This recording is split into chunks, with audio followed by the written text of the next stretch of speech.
Hello, everyone. Good Just morning. waiting for a Hey few there. more to join. I see some familiar names and faces.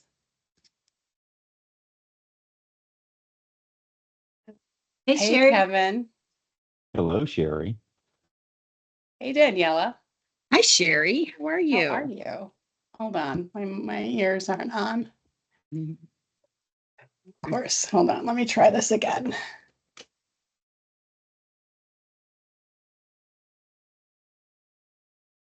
Why is it that you can go from call to call and all of a sudden your technology stops working? Can somebody say something so I can see if I can hear? Hello, beautiful. Something. Yeah, Hello. yeah, it's not there. We'll go off the speaker. Okay. All right. Well, I'm going to go ahead and admit everybody else and get started because anybody knows me knows that I'm a stickler for punctuality. Okay, let me see. Okay, looks like we're all in here. All right. So, welcome. People keep popping in. Hold on. Okay, I think they're going to just come in. All right. So this call is being recorded. So if there's anybody that is uncomfortable with that, exit now.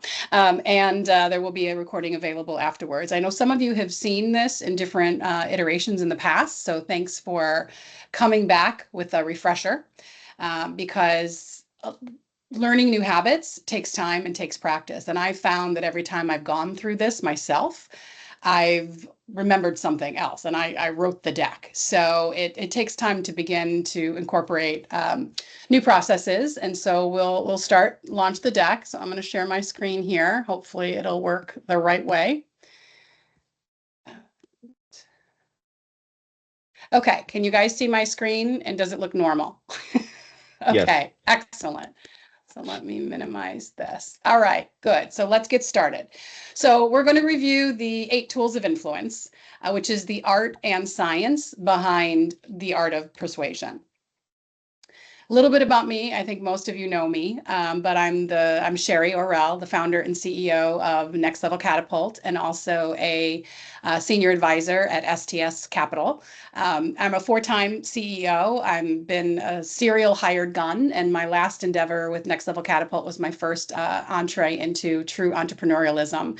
But what I've always been passionate about is the people element of leadership, but a huge emphasis on sales and really empowering successful sales teams. And that's where I spent the first dozen years of my career and really honed what to do and a lot of what not to do. So this deck that you're about to see is a culmination of 30 plus years of experience and evolution and how to create the influence both internally and externally within our organizations. And while most people think of sales as being the main, if not somewhat incorrectly, the only entity in an organization that really influences, we all really have that opportunity and that obligation, no matter what role internally or externally we might have in an organization. So I might use sales a lot in the description through this deck, but keep in mind that it's all of these principles are very relevant no matter what seat you sit in at your organization. So first, let's talk about why influence matters in every role, right? So first of all, the ability to enjoy and lean into as needed, enhanced communication. 70% of businesses 70% of business mistakes are attributed to poor communication, right? We've all experienced that. And ineffective communication impacts half of all workers and probably more. And conversely, effective communication boosts productivity by 25%. So these skills that we'll learn have a direct impact on both the top and the bottom line.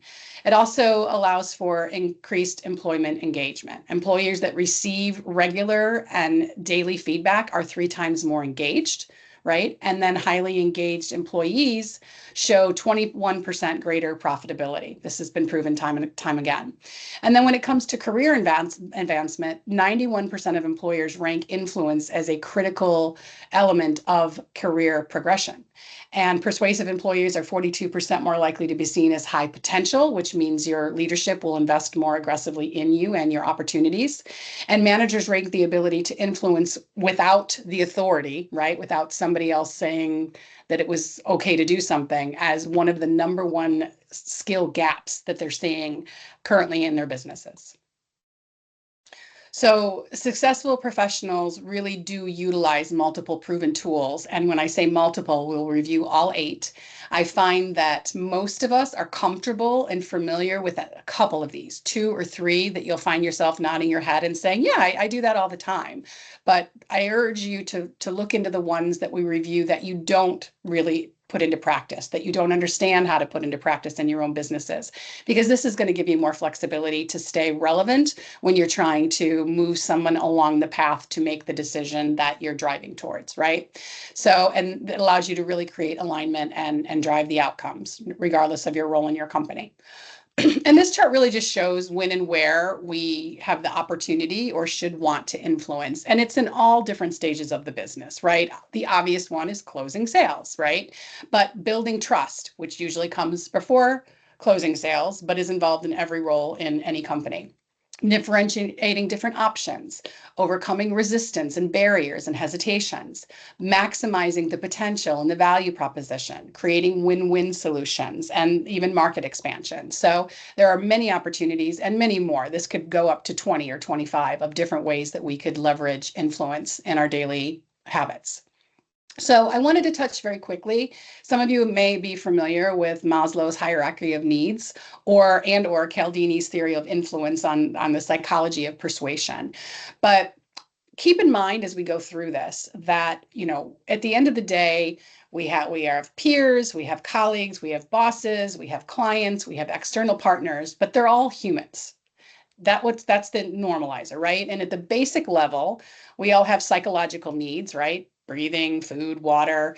The next level brings us up to safety of body, security financially from an employment, resources, family, health, property. Then when we start to move higher up the chain, this is when we start to think about the tools of influence that we can subjectively lean into and lean out of, depending on the situations, right? So love and belonging, right? Friendship, family, intimacy. Then we get into where business comes to play: esteem, confidence, achievement, respect of self-respect. Self-actualization is at the very top of this. So this is mortality, creativity, spontaneity, problem solving, acceptance. This is where I find a lot of gaps too, because sometimes we assume that money is the only factor that leads to employee satisfaction. And this is where contribution would actually live. So there are a lot of different motivations and motivators towards making decisions and retention and the like. So when we look at that hierarchy of needs, I want you to be thinking of the different tools that you already use and some of the others that we'll introduce today, and not introduce. This isn't rocket science here. I'm not going to shock anybody's pants off, but this is, different tools that, may seem legacy, may seem outdated, right? Emails and SMS. God forbid we send a handwritten note these days, right? That's something that could be potentially disruptive.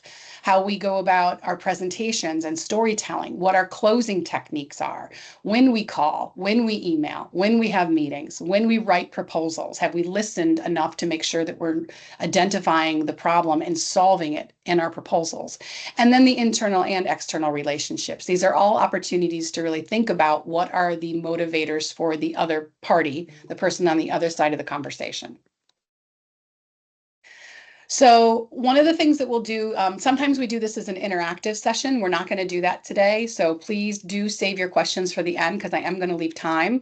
But instead of after each session asking you to think about how you'll apply it, I want you to take your own accountability and write down the name of one person who are currently trying to influence. It could be internal, it could be external, it could be in your family. Maybe you got a teenager, but somebody that you're trying to influence. And I want you to think about that person as we go through each level of the tools of influence, and think how you might take your specific situation and use this tool to your advantage. So the 8 tools of influence, we came up with a super clever acronym, CLASSER, which stands for contrast, commitment, likability, authority, social proof, scarcity, exclusivity, and reciprocity. All right, and we'll go through each one of these. Starting with contrast, right? Why buy that when you can buy this? And I love to share this slide because the idea of fears versus reality is an interesting contrast that we can all relate to, right? So a lot of people in this first example are understandably scared of sharks. We've all seen the movie. But the reality is that in today's society, selfies actually kill more people each year than shark attacks. People trying to get to the edge of glory, and it's their final undoing. A lot of people have arachnophobia, fear of spiders, but you are significantly more likely to be killed in a deer collision than by a poisonous spider. And then last but not least, you are 2,700 times more likely to die falling out of bed than in a plane crash. And a lot of people have, this fear of flying. So when you can start to think of extremes that are relevant to your situation, it will get the attention of your audience. And that's something that I really want you to think about in contrast, is how we can authentically position something that will get somebody to really rethink their position and overcome a barrier to a decision that you're trying to lead them towards.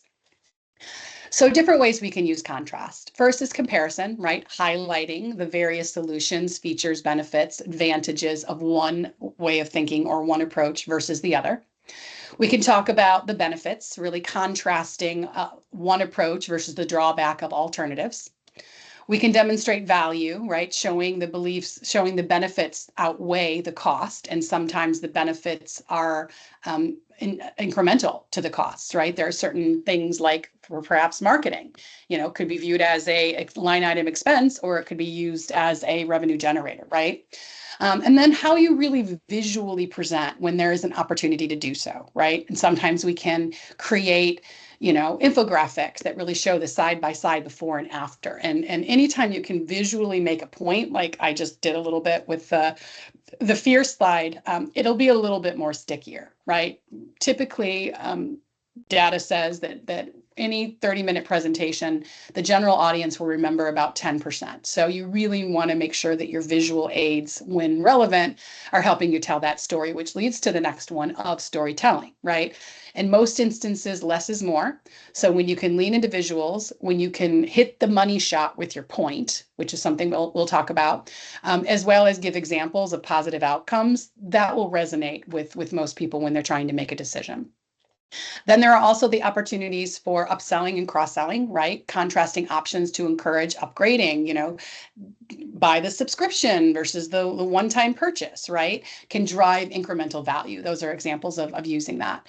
And then the emotional contrast, really that balance of emotions, right? Most people, and we'll talk about this a little more in the next section, are either or both moving towards something when they're making a decision, or they're moving away from something, right? So understanding through preparation and questions, and we're actually going to do another webinar on curiosity of how to ask the right questions so that you understand the motivators that each individual and sometimes multiple people on the same project might have different motivators, how you can lean in to understand what are the driving reasons that each person may or may not make their decision, so that you can present your position or your counter argument appropriately based on their emotional state of mind and decision making.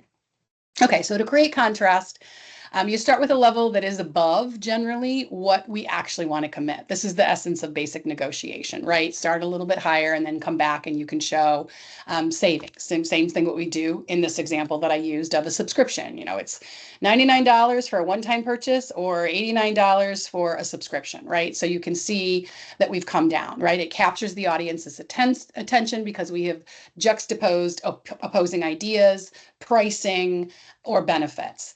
It can enhance the message and provide clarity. It really also then invites that emotional engagement. Yes, I would love to save more money, and I'm probably going to buy this product again, or experience again. So I'm comfortable with committing to a higher level of immediate spend in exchange for a lower price point.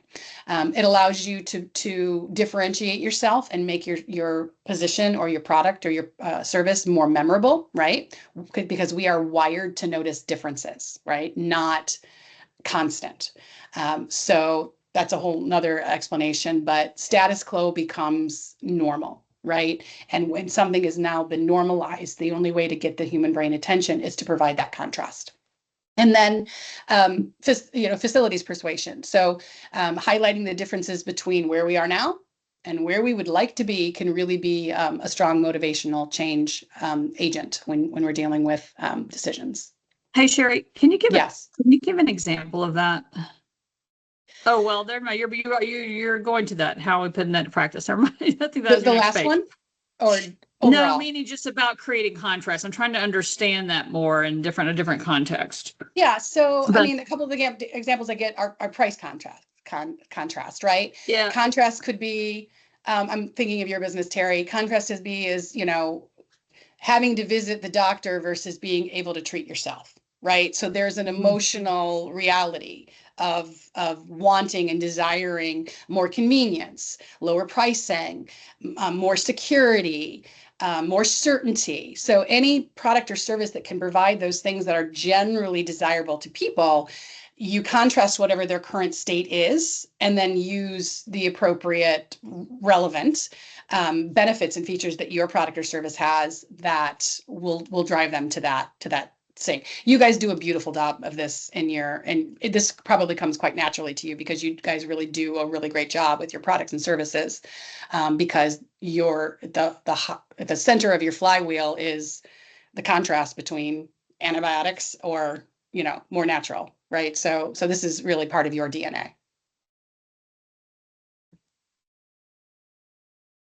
And here are a few more examples. So, presenting a proposal project, right? Here's the current state. Here are your inefficiencies. Here's what's not working. Here's what's broken. Here's what's expensive. Here's the proposed solution. More efficiency, savings, risk mitigation, maybe even sometimes recognition. So if you've brought a solution to the table, then that's an opportunity for you to get accolades and notice and, the things that come from that. Securing stakeholder buy-in, right? So highlighting the advantage of making maybe a timely decision, right? Seize the opportunities to avoid a price going up or avoid a penalty compared to the downsizes. And one of the things that, I encourage us all to think about is manufactured urgency, right? So, for example, we instituted a policy within one of my sales teams that put an automatic deadline on pricing, right? We didn't have anything internally motivating us to say pricing is, expires in 30 days, but having an artificially arbitrary date that the client is then aware of gives you leverage to go back and, bring this contrast in, right? So, hey, if you don't sign this contract by the end of the month, the pricing might go up 10%. So here's your contrast, right? So sales strategy isn't just the reality. Sometimes it's the manufactured opportunity to create the urgency and drive to decisions. So, and then negotiating resources, compare the outcomes of a full resource allocation, right? Achieving optimal results versus what might be a more limited element if we compromise and only go part of the way or only lean in halfway, then we might not optimize the outcome, right? So this can encourage somebody to really lean in a little bit deeper. Okay. So that was contrast. Next is commitment. So once we commit to a point, a view, or an action, we are more likely to remain consistent with it. And this is at the basis of human psychology, right? Once somebody has said no, super hard to get them to change their mind. And once somebody has said yes, it is much more likely to get them to lean in deeper. And we'll talk a little bit more about that. So this is an example. I love this case study. So a small community asked people in the neighborhood to participate in a safety initiative. So they divided the groups into two groups. The first group was asked to put a giant 10-foot sign on their lawn that asked everyone to drive carefully, right? Of course, that's a reasonable ask, but only 17% we said yes, because it was a pretty large commitment. It was a 10-foot sign, okay? Group B was asked to place a small removable sticker in the window of their front door, asking neighbors to drive safe. Super easy ask, not intrusive. 90% said yes because it was a small commitment. A few months later, Group B was asked if they would place the 10-foot sign on their lawn. And because they wanted to stay consistent to their original commitment, 83% said yes. So this is a very interesting case study when it comes to sales, right? Because, you know, the opportunity to first identify what your target is moving towards and what they're moving away from, right, will allow you to position your first ask. The easiest way to get someone to agree with something is to show them that not doing it might be inconsistent with something that they already believe in and hold true, right? Why wouldn't you put this sign in your front window? Don't you care about kids? Of course I care about kids. Of course I'll put the sign out there. And then this is the opportunity where the upsell comes in, because once somebody agrees to a decision, right? In the case, the 10-foot sign, you know, that first step here of the ladder was the biggest step, you know, getting them to lean into a $200,000 solution, a business solution, right? Once they've agreed to do that, spending $10,000 or $20,000 more to improve the opportunity for this to be successful, or to make it easier, or to make it more efficient, those subsequent steps are a little bit easier. So the hottest time to upsell is almost immediately after you've closed a deal. And most salespeople are just so darn happy to have closed the first deal that they don't want to seem greedy, or they don't want to seem pushy, or they don't want to lean in because they just want to write off and calculate their commission. But they're leaving money on the table if we're not pushing them to upsell. And that you see this a lot with you know, e-commerce, right? You've already gone to the payment, you've hit pay, and now you've got 34 seconds to add in a third one for 50% off, right? So it's super easy to add that third one, and it's an automatic upsell. In digital form, we should think about that in analog. The next one is likability. People buy from people they like. But the opposite of that is more true. People will not buy from people they don't like. So they probably will buy from people that they feel neutral about. But if you can get to the likability, you're at a competitive advantage. Couple reasons, right? Aspirational and relatability sells. I just had to swap out my images, by the way, because my previous images are so politically polarized now. I had to find two that probably weren't on the political spectrum. But, you know, Simone Biles, the greatest of all time gymnast, Keanu Reeves, arguably, allegedly, one of the nicest people in Hollywood. So, you know, we tend to gravitate towards people who we like and who are like us and who we might want to be like. So because of that, people prefer to say yes to people that we know and like. But building these types of relationships in a business setting obviously take time, and you need to be prepared to make that investment. No one's going to likely love you on the first time that they meet you, right? So simple things, particularly in a world of video, but even when, you know, we're not on video, smile, right? It really goes a long way. It sounds super tactical, but is very important. And really prepare. I can't overemphasize enough of preparation. So prepare your questions in advance. Research everything that Google and ChatGPT could tell you without wasting their time and asking them basic questions. This could be as broad as what were their last stock reports, or what is their CEO said in the media, or, you know, what other news has come across.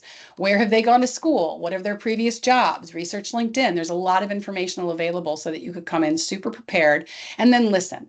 And this is something that I teach religiously, is this quote: to listen without the intention of responding. And I could give a whole webinar on that.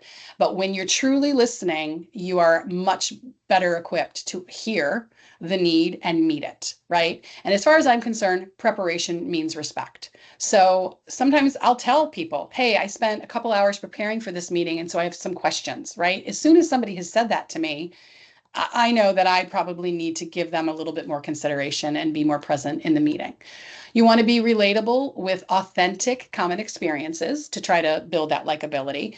Be careful, because this could go south and seem inauthentic quite quickly. Another common technique is the mirroring, right? Match the words, listen for their acronyms. I used to call on Procter & Gamble a lot, who was legendary for their acronyms, to the point where I created a 2-page cheat sheet. And when I would hear one, if I didn't know what it was, I would ask, because they like to change them. And when I understood one, I would pepper that back to them in emails, in texts, in proposals, so they would feel like I had truly listened and I was more of an insider. Match body language, match conversation pacing. If you could see somebody's, really kind of in a hurry, try to pick it up. Or maybe say, hey, listen, you seem like you're really stressed today. Should we reschedule this where you can, lean in more and you can actually get their full attention? Listen again here, right? When you're asking questions, let them talk.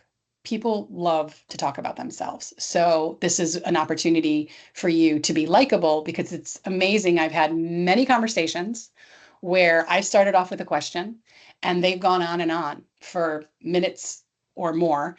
And most of the conversation was one-sided. And then the feedback that I've often gotten at the end was, wow, I've really enjoyed this conversation. And I'm like, great, because it was mostly you. And so now the fact that you've gotten to speak and share is rubbing off on me in terms of likability. Make sure you remember names. And I put this one in here because I'm terrible with remembering names. I'm surprised I, haven't been fired more times than not. But use all the tricks. Repeat, say the client's name out loud, get it in your head, picture it, but find a balance between using their names. I think as society has evolved, the idea of, well, Terry, let me tell you this, can sound a little bit more used car salesman and condescending, depending on how it's used. So do use their names, but use it sparingly and when appropriate. And then blend into the culture, right? People we find physically appealing through dress and scent and manner. And this is basics, but not only look professional, but blend into the environment. And I would always err on the side of respectfully overdressing rather than underdressing. So if it's a culture that, walking in jeans is not going to be cool, figure that out and don't walk in jeans. So you can also build a lasting impression by building rapport. I said, come prepared, do your homework, tell them that you did your homework in an authentic way. Be friendly, upbeat, energetic, even if you don't feel like it, fake it till it's real. Be generous, but sincere with compliments. And a compliment I often give if I've looked at somebody's LinkedIn profile and I see that they've been somewhere previously that was an amazing place to work, or they went to school someplace awesome, I'll say, hey, I did my respectful preparation through online stalking, and I saw that you worked at P&G for 10 years. That must have been a phenomenal place to cut your teeth, right? How did that, work for you? What did you get out of that, right? It's a genuine compliment, and it will lead to the opportunity for them to feel like they can get to know you a little better. They'll feel important and appreciated. And understand what's in it for them. That's probably one of the key secrets to success, particularly within sales, but in anywhere for influence, is figuring out what success for them looks like. And then once you do, you can pepper that back to them, something as obvious like, okay, so this does this, and what this means to you is this. So you don't want to have to leave them guessing to figure out in their own heads why this means something to them. And this is what I call the money shot.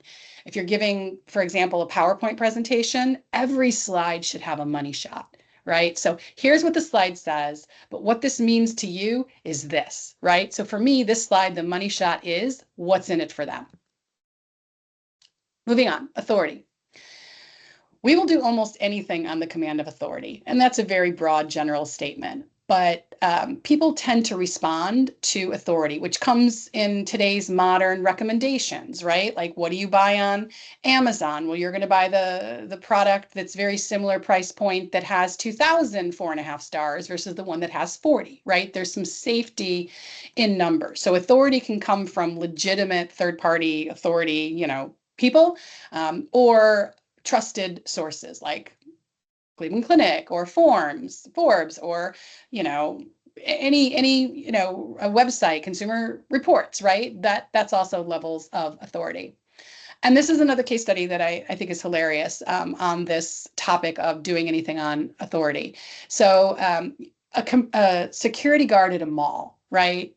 Probably not the scariest person, walking around, but, they've got the uniform. They do exude some authority, and they demand some level of respect. And so there was a social project, experiment where they had someone dressed up as a security guard and would stand in the mall and there's a paper bag on the floor, and they would, stand on the other side and say, hey, can you please pick that up?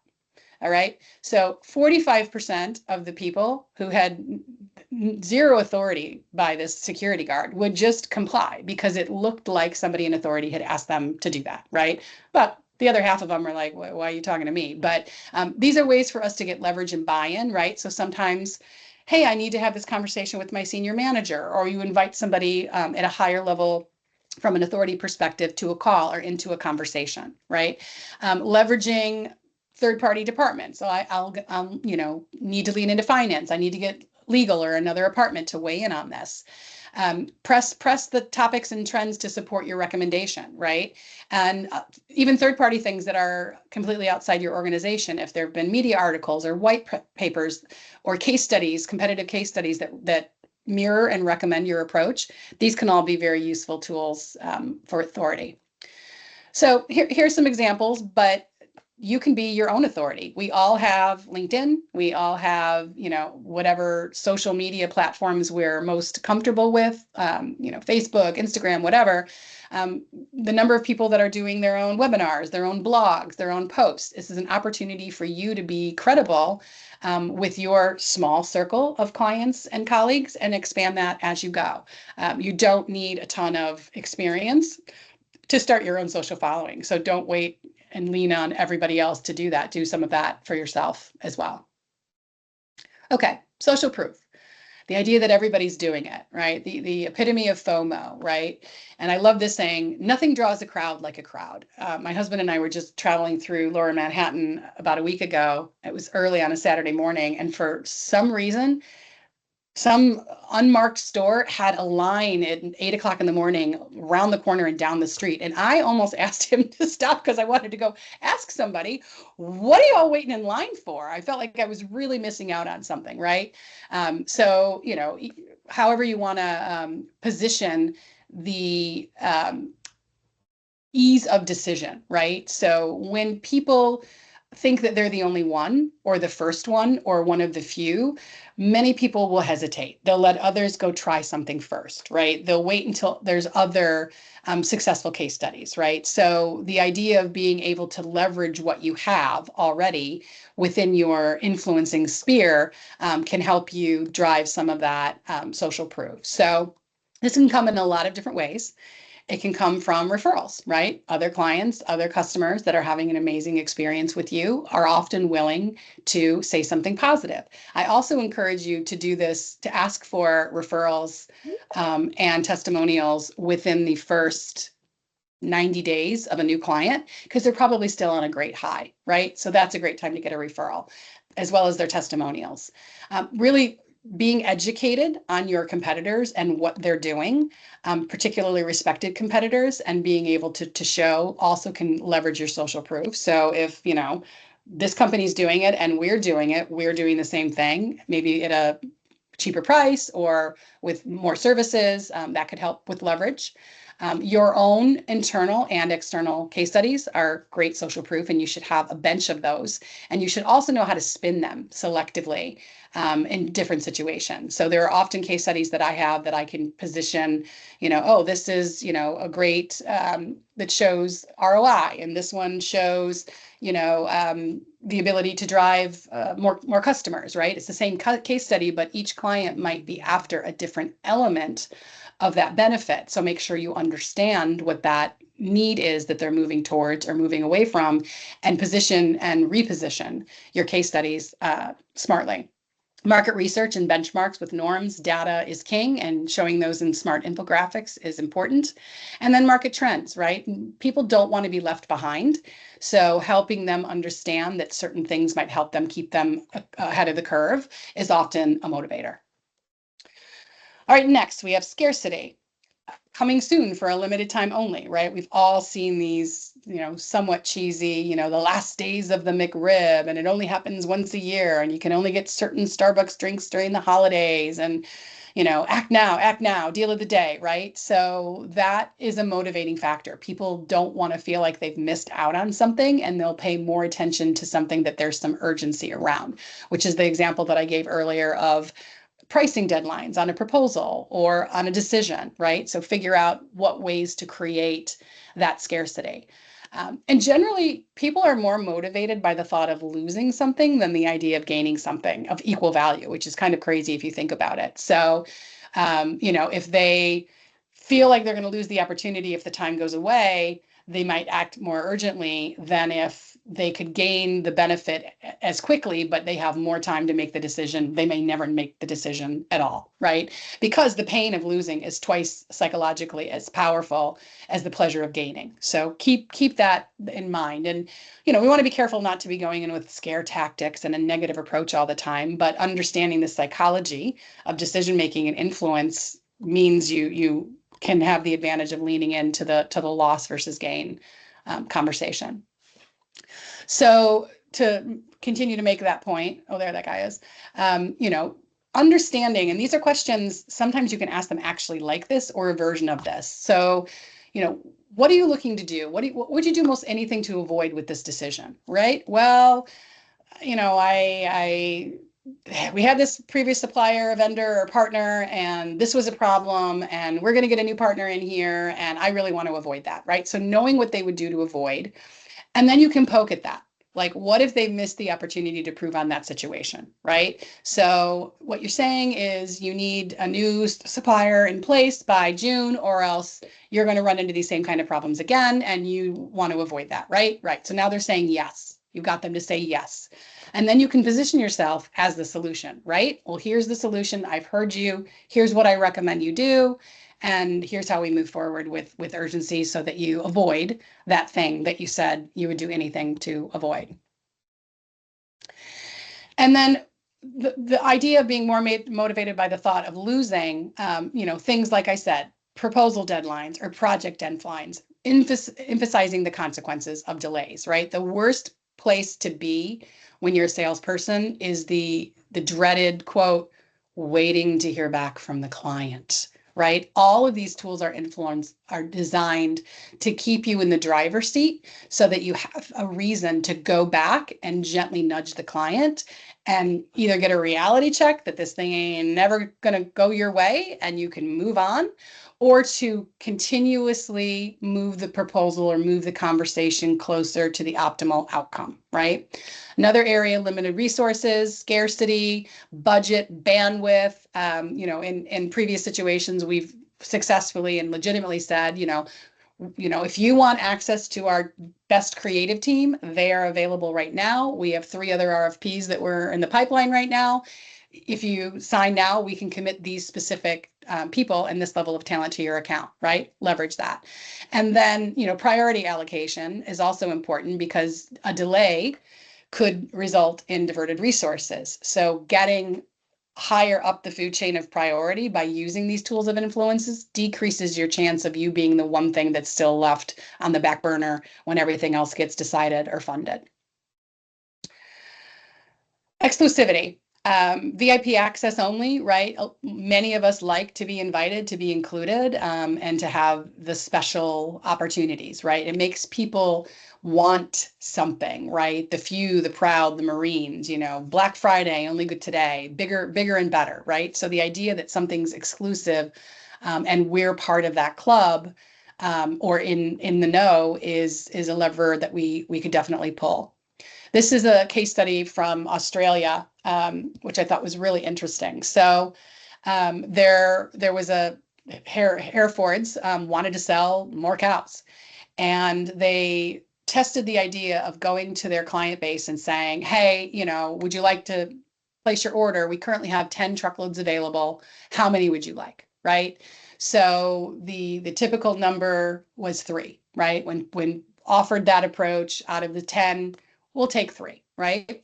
When they use the approach of explaining to their customers that there will be a shortage of Australian beef due to a drought, and it's beginning to affect the livestock, then that went to 7, right? Oh, okay. So I now have exclusive information that puts me in this club of advantage, and I'm going to act on it. When the information was shared that this is actually exclusive and it hasn't yet been communicated to the general public because it comes to us from exclusive sources at the Weather Bureau, that request went up to 21, right? Even when they were told there were 10 truckloads available, people wanted to anticipate and order ahead based on the ability of knowing information and wanting to react to that to their advantage. So how do we use exclusivity to drive desired outcomes? So first is internal collaboration, right? One idea, and this is for peer-to-peer, is maybe we offer a select number of team members early access to something, a product or service or a process. And we can position their position as, really integral to an initiative. You'll be, part of the early test group, and there's some accolades within that, right? Employee recognition. The idea of recognizing and rewarding people with exclusive programs for top performers could drive and motivate people to perform at a higher level, or even access to the top executives for mentoring exposure. So maybe there's a monthly lunch with the CEO that the top 3 or top 5 or top 10, fill in the blank, get to have exposure to. You could also invite them to participate in very high impact projects that are outside their area of expertise, but gives them exposure to senior management and helps their learning. And then with external partnerships, the ability to provide stakeholders with exclusive updates. So if there's early information or early indicators, new data, letting them know, even if it's a day apart, hey, we're sharing this with you first before any of our other customers, and you hit send, and then tomorrow you hit send with the rest of them. That makes people feel like they're part of this VIP group, and it fosters stronger relationships by really reinforcing the value proposition of your organization. Reciprocity. I'll scratch your back, you scratch mine. We see this again, sign up, give us your email, we'll give you something, free appetizer. You'll get free bacon for life if you subscribe to the subscription. And here are exclusive tips that you only get if you just subscribe. So it's, tit for tat. And we can use this in a lot of different areas, right, to create synergy, trust, collaboration, and cooperation. Sharing experiences, you can offer guidance, advice, really extend goodwill and encourage mutual support by experience sharing.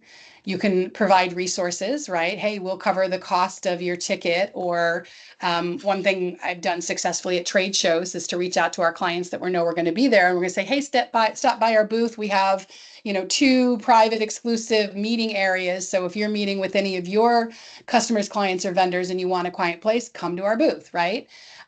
Celebrating wins, acknowledging team contributions and public recognition, small tokens go a very long way.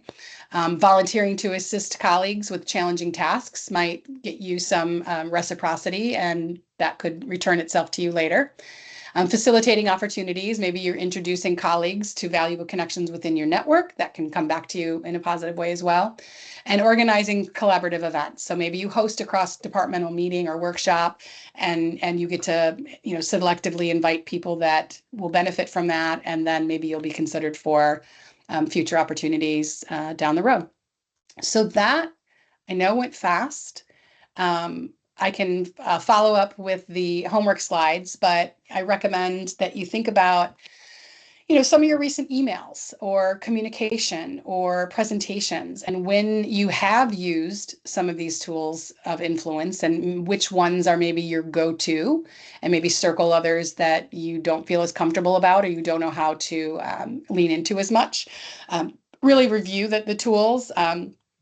I often recommend people write 5 different emails with 5 different scenarios using a different tool of influence as your main lean in. You can start to notice tools of influence in your everyday life when you realize you are being influenced versus when you are influencing, and it helps you be more top of mind and conscientious. And really, it helps you develop more relationships in the long run. So that is the presentation. And then last but not least, and before we go to questions, the follow-up to this is the art of curiosity, the secret sales weapon. We've got a webinar that we lean into how to prepare and how to ask the right questions so that you have a greater probability of identifying a need that you can solve and get to your desired outcome. So it's not on our website yet, but I will have it up in the next day or two. And when we do a follow-up email to everyone that registered, we'll give you the link. But it's if you want to block your calendar, it's August 20th at 1 p.m. So that is the presentation. So any questions? Happy to answer. Don't be shy. So, Hi, Kevin. just a question, an opinion. I'm looking at my notes. That's why I'm looking away. But earlier you said the hottest time to upsell is immediately after the sell. Yes. So to put this sort of in the context of our audience from the healthcare provider side, um, we have a large number of healthcare providers that will reach out to us through a web portal, as an example, and Yes. request information, samples, things of that nature. Um, and then they'll move from that point to maybe referring one time. Yes. And then we have this huge pool of people that have referred one time, but we haven't been able to really activate them. So I'm wondering if the mark of sort of buying in, if you would, is the initial referral. Mm-hmm. And if we're missing the mark by not effectively following up Yes. immediately after that sell. Yeah. So I don't know if you have anything in play, but something as simple as immediately upon receiving indication that you've gotten a referral, reaching back out to them and thanking them and saying, thank you for referring us to, Dr. Bob. Do you happen to know any of these other doctors in your region that are also in your specialty, right? That might enjoy a referral. So like make it easy for them. Right. So Right. you have to understand what their motivation would be, right? And referring another doctor to something is like, I want to, make my lives easier for my peers. And so how can we make that easier? And how can we automate that? And how can we do that as quickly, 48 to 72 hours later, I think is about how much time you have to go in, but make it be smart and don't have it be super generic, right? If you go in there like, oh, is there anybody else? Then you're leaving it to them to think. Right. So if there is a way through your database or your network to make that referral process easier, they might say, "Oh yeah, I don't know any of those, but I do know these two." Right. So something in play that deliberately gives them the motivation to double down on their decision to refer should make that Right. easier. Makes sense. Hmm. Who else wants to maybe gameplay ways to use the tool? I was just thinking about, do your homework, like preparing, our sales team, they do outreach to HCP offices and, they've got kind of a list of FAQs that they ask. And it's, to learn about their practice and, what type of patients do you see? How large is your practice? It seems like a lot of that, like, should they be able to take a stab or find some of that information? Like, I'm just thinking about, I I mean, mean, I know there's it's a so matter many of ways research to, and time. yeah, I mean, first of all, ChatGPT, should absolutely, or any of the AI, should be a standard part of your research process. Also know that sometimes they're cuckoo for Cocoa Puffs, and you have to really ask them more than once to verify things. But general Googling, looking at their LinkedIn page, researching what's gone on with the company or the industry. Just educate yourself generally. Anything that you think that you could find out without having to waste part of the time. If you might only get 30 minutes or 45 minutes, are you going to waste the time asking questions that you could have Googled yourself? Which then leads to the likability because you can say, hey, listen, I spent time and I did a lot of research and I've already, hey, I saw that great thing and I saw this and all of a sudden credibility is now coming into play, right? So I had a couple of questions that I wanted to ask before we start, right? So that whole research reaffirming and clarifying your questions will go a long way to setting you up on the right foot. At least you've taken you've taken a stab at it, even if you're Yeah. wrong. Even if Right? you're Like wrong. yeah, Right. because it could be outdated information on their website Yes. or something, but it's like, Yes. at least you went to the trouble. I think that Yes. says a lot. Yes. So respecting somebody's time that you need something from is Mhm. really the moral of the story. And anything that you can do to be, punctual, be early, be succinct, confirm how much time you have at the beginning of the meeting. I know we're scheduled for 45 minutes. Does that still work for you? Oh no, I need to cut it to 30. Okay, good. Because if you were planning on talking for 30 minutes and then they sprung it on you that they need to leave, you haven't had your opportunity to continue to figure out what the next steps are of how you're going to move this forward. So all of that is really just respecting the gift of somebody's time. And may I ask you another question about AI voice agents? Just giving this a lot of thought lately, and I know everybody is, but if you were able to detect, like if you're on a call and you can detect that it's an AI voice agent, would that be off-putting to someone? Like I if you think got a society's going doctor to on the evolve. phone? I think it's all over the board right now. I think people are super bothered by fill in the blank, right? A bot, an AI, somebody with a foreign accent. Like people are going to be people. But I think when it comes to AI support, and we're all already dealing with this. You call United and they want to ask you 5 or 6 questions. They can't even understand what you're saying the first 3 times until they route you to the right person. So I think, like it or not, society is going to evolve as technology evolves, and some of them will go kicking and screaming, and other ones will be fine. But I would say build your strategy around long-term growth based on where we're headed, not where we're stuck. Yeah, that's a great point. I just wondered if you've got a doctor, you finally get a doctor on the phone, and if they detect they're talking to an AI Well, that's a agent very versus, nuanced audience, right? yeah. Very nuanced audience that you need to understand better than other. A general consumer and even a doctor, when they are a general consumer, probably is going to be, I'm guessing, less annoyed than when they're in doctor mode, because we've all been to the doctor and we've realized that their time is way more important than ours. So their appointment can be, 12 o'clock and they don't bring us in until 12:45, but that's doctor hours, right? So you guys have a lot of knowledge about those emotional drivers that we talked about. And if you know that the general psychology of your general audience would be off put by that, you might not want to be an early adapter at certain technology. It's Or kind of test it. interesting. Test Yes. it, Worth right? testing. Worth Yes. testing. Yeah. One of the tactics that I've used in the past with AI is to be upfront about it and let them know you are speaking with, Yes. an AI Yes. That's as a good point.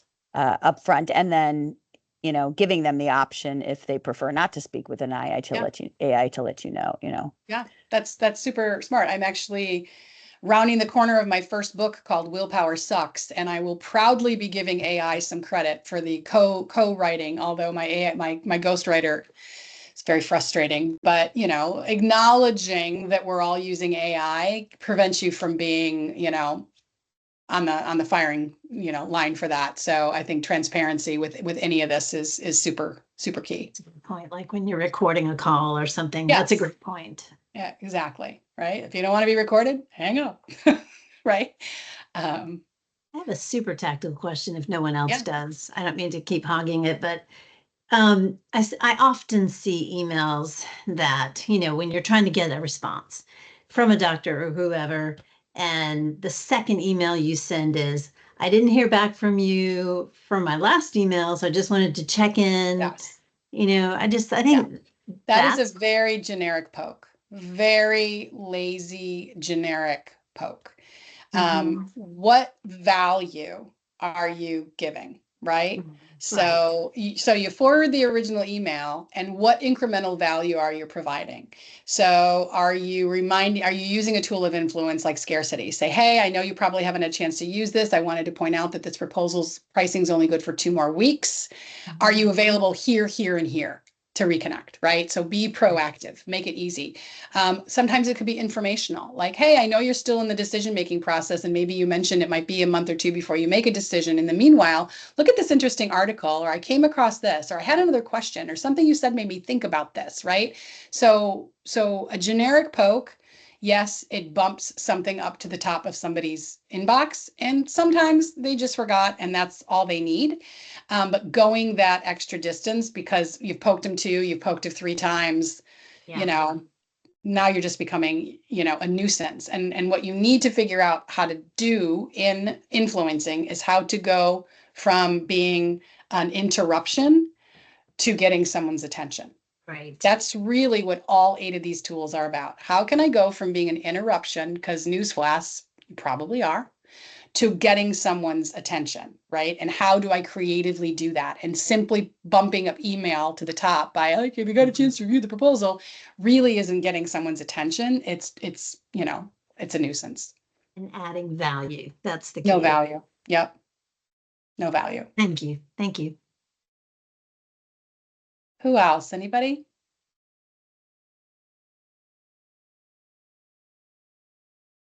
Last call for questions? Well, thank you all. Daniela, I want you to stay on the call. And I hope you all enjoyed it. I'll be sending a follow-up email with some Yes. more information, and please feel free to reach out directly if you have any questions. I know I went Thank super, you. super fast. That was great, Sherry. Thank you All so right. much. Thanks, you. everyone. Thank Thank you, Sharon. Thank Thanks, you. guys. you. Bye. See you. Bye.